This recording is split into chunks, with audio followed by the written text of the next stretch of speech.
everything around it. We should call you in. We should call you in. Cause baby you win. Baby you a winner. Call you in. Winner. Call you winner. Call you winner. Thaba! Ayo, what's up, man? It's Kid Joy to Final Joy. It's your joy, our all joys. You know what I'm saying? Welcome to the Thaba Nyaba Show. CEO chats, ladies and gentlemen. You know the vibes. You know what this is about. If you don't, go watch the previous episodes. Cause what are you doing with your life, my sister? What are you doing with your life, my brother? Get to the program. Alright guys, in this episode, I bring to you guys the wonderful, great, phenomenal DJ Zinhle, guys, who is recognized to be one of the most successful women in the South African entertainment industry, guys. Like, what do you guys even know about that? Now, what y'all mean? You know what I'm saying, guys? She is a DJ, author, entrepreneur, record producer, and a proud mother, and many more things. Listen, guys, she was awarded winner of the Forbes Women Africa Entertainer in 2020 by Forbes Africa. Guys, listen, my God, she's a lot. And not only that, she also was recognized as one of the 21 most powerful women in Africa, guys, by Oprah O's magazine. What y'all know about that? You know, guys, I'm talking about a businesswoman with several businesses under her name. Yeah, get me, fam? What you know about that? Rolling up in the beast mode. Anyways, guys, without any further ado, I'm sure you're like, yo, tell me I couldn't my shape. Can we just get into the interview? Yes, we can just get into the interview right now. As you guys can see, I'm sitting here with the beautiful, phenomenal, great, amazing DJ Zinhle. There's also Tabsy and Moose. Oh yeah, featuring. Definitely featuring them. I just want to say thank you so much for coming through to the Thaba Nyaba Show. You know, the CEO chats. Yeah, it really means a lot to me. Like, thank you so much. Alright, so you guys know what this segment is about. It's giving the youth a perspective about what it is to be in these executive positions. You know what I'm saying? Alright, cool. So just to get straight into it, may you please just take us through your journey from being this small little young girl who grew up in a small town in KwaZulu-Natal to now being like one of the greatest women in South Africa, especially business-wise. You know, and you can just highlight your challenges, victories, and any learnings that you have. So I come from KwaZulu-Natal, a small town called Den Hausa, and my mother, both my parents were teachers, but somehow in the yard, because we stayed with a lot of our cousins, so we were in one big yard, and each of my father's siblings had homes that they had built. So we were a lot of cousins living together. So one of my uncles from my father's side had he had a spaza shop. Okay. Right. So I used to work there because I wanted to eat the stuff in the store, obviously. I also wanted to make some money. So we were always required to help with the store. He also had a recycling business at the time. We would go collect bottles and bring them back to him. The house, obviously, the yard was a mess. But now I realize that I just always grew up around work and business, you know, and independent women. My mom was a working woman. She had someone help her in the house with us, but she was going to school every day because she was a teacher. So I grew up around a lot of independence and hard work. And fast forward years later, I'm at college, well, not college, well, I call college, but I'm at UJ, University of Johannesburg, studying marketing, and my friends are asking me, so what are you going to do when you leave university? I said, I don't know, I'm just going to find a job because I can only work for someone. Like, I just don't think I'll be able to run a business myself. Really? Yeah. Like, I was so set. I mean, I had a hit list in terms of the companies I wanted to work for, and I did work for one of them, which is SAB. And then when I started DJing, then I just felt like, okay, the DJ was giving me more results, and I just needed to make the switch. And that's when I started switching to like being my own boss, which I thought I'd never do. And then from then on, everything just snowballed into just me being this business person. It's crazy. Oh wow, that's so amazing. So what actually pushed you to embark on that journey of like, okay, you know what, I'm actually going to be my own boss, especially coming from a mindset where it's, hey, I'm going to actually work for someone at this point? It was a lot of work because I was a brand rep at SAB, so I needed to be out 3 nights a week to recruit customers, to teach people about the product, but my life was to activate like the party side of things. So I would recruit people for our database, and over and above that, I'd be out maybe another 2 nights for my gig. So on a normal 7-day week, I'd be out like 5 times a night because I was hustling as a kid. So that was a lot, and then eventually I realized, hold on, I'm making more money over one weekend than what I'm making in a month at SAB. So I said, she said, do this. But being at an environment like that, like SAB, actually is one of the reasons why I work the way I do. I learned so much when I was at SAB.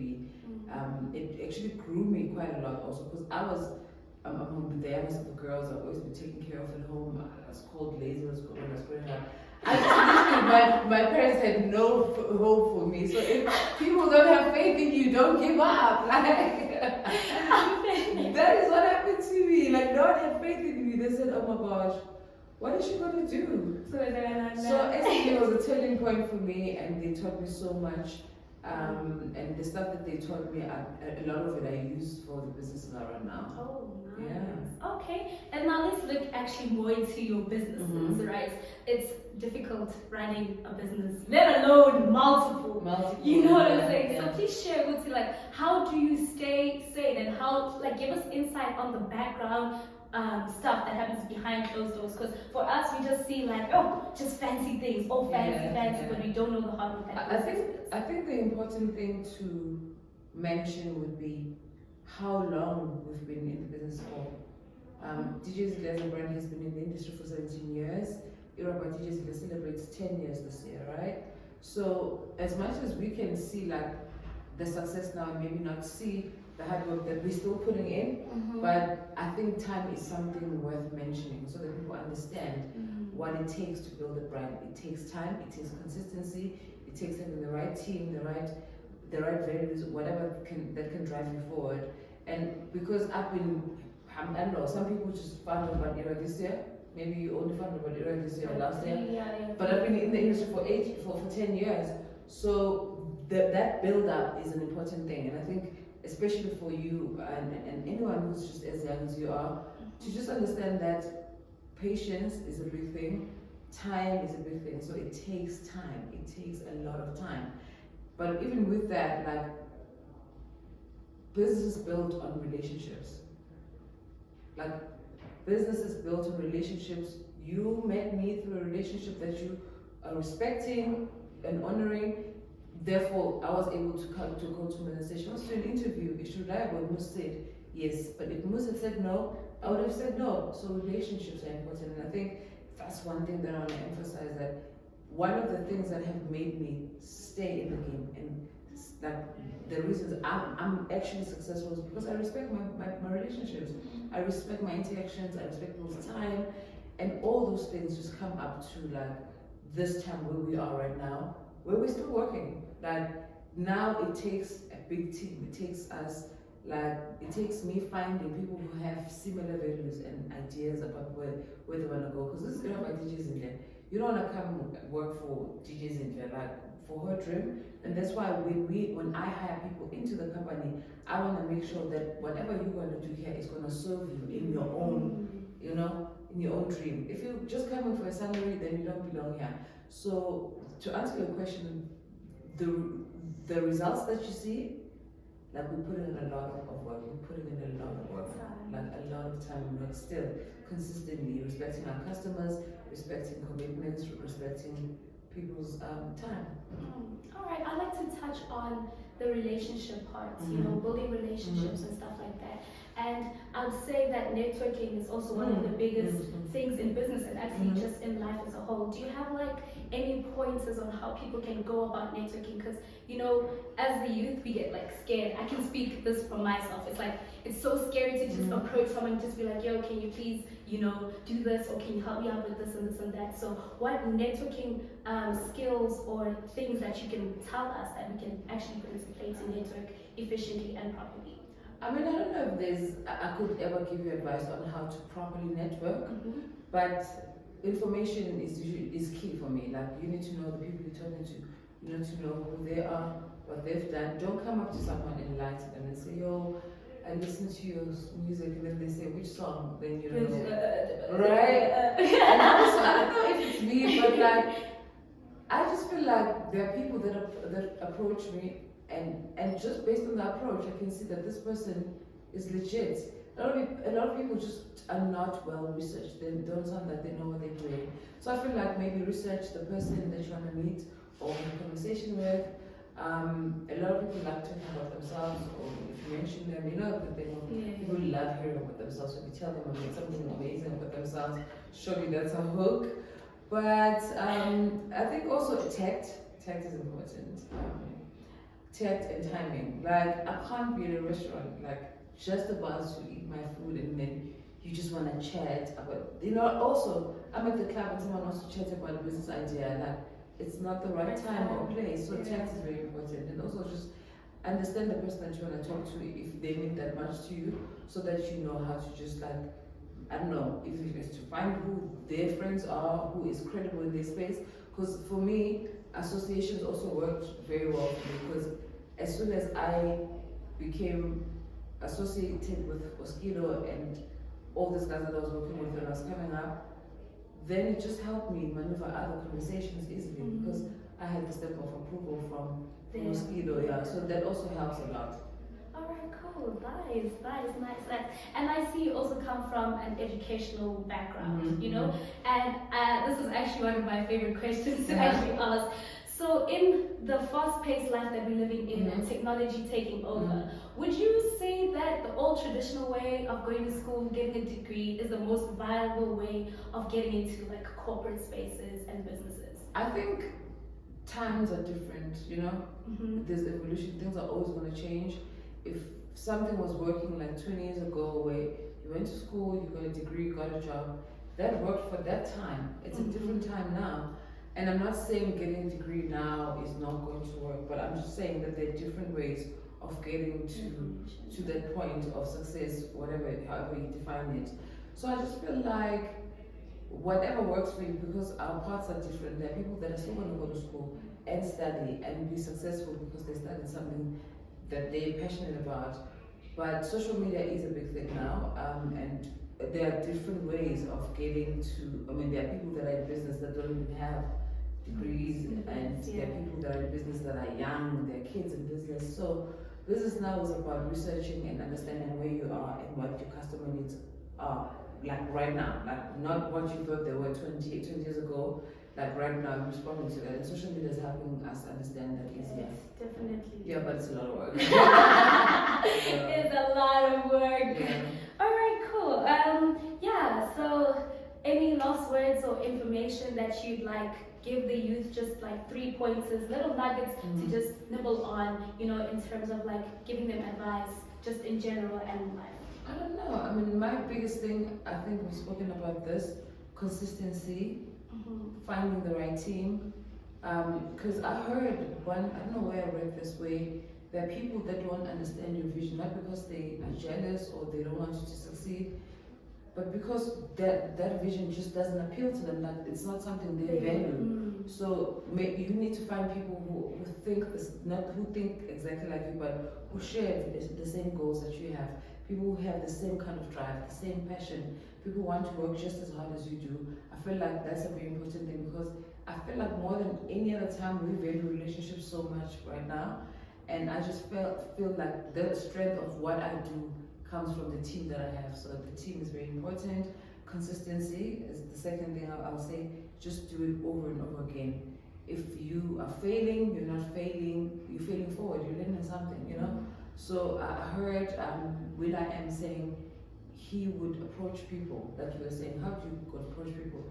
and then he'll get burnt because someone will say, "Hey, no, that's not how you talk to me. That's not how you come to my office. This is not how you handle this situation." And then he'll say, "It's not a no, it's a no. Now I know what doesn't work, so I can tailor my approach and try again." So it's the same with work and success. There are things that we're gonna do that are gonna fail, or people are gonna say no to us, but it's not a no, it's a no. Now you know. Yeah. So the more you know, the better you get at things. So that's why you have to keep doing it over and over again until you get it right. Damn. That's the part about it. Alright, thank you guys. You heard it. You know you gotta stay consistent. And no doesn't mean no, it means that you know. You know what I'm saying? And take care of your relationships that you build. Yeah. Thank you so much. Cool. This is very informative. Like, I go now. No, not yet. Not yet. There's still this one little part, you know. That's I was trying to get away. Just the fun element of it, you know. So we're gonna play a game, you know, just show people the fun side, you know. There isn't, but let's try. How? Yeah, so we're gonna play charades. Cool. Good with that? Yeah. You know how it works? Yeah. Alright, great. So what are we doing? Which category? Movies? Oh, not movies. Animal Kingdom, TV shows. Sure, I am so bad. Music. We can try music, but this is gonna be embarrassing. Let's try music. Let's try music. Yeah. Okay. Yeah, let's try music. Just music. Cute. What does it Are say? you sure? Are you sure? Are you sure about music? Yeah, let's try. Okay, cool. So who starts in? I'll start. Terrible. Let's see how far this. Okay.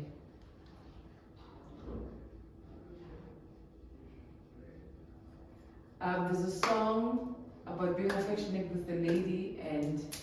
All of me loves all of you. No. A girl on girl action. I kissed the girl. Yeah!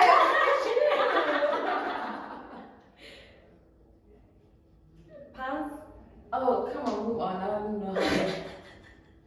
Okay, so his name is a coin. Money coin. Okay, cents, 50 cents. Yes, but there's a song where I work. Where do I work on weekends? Where Where do I work on weekends?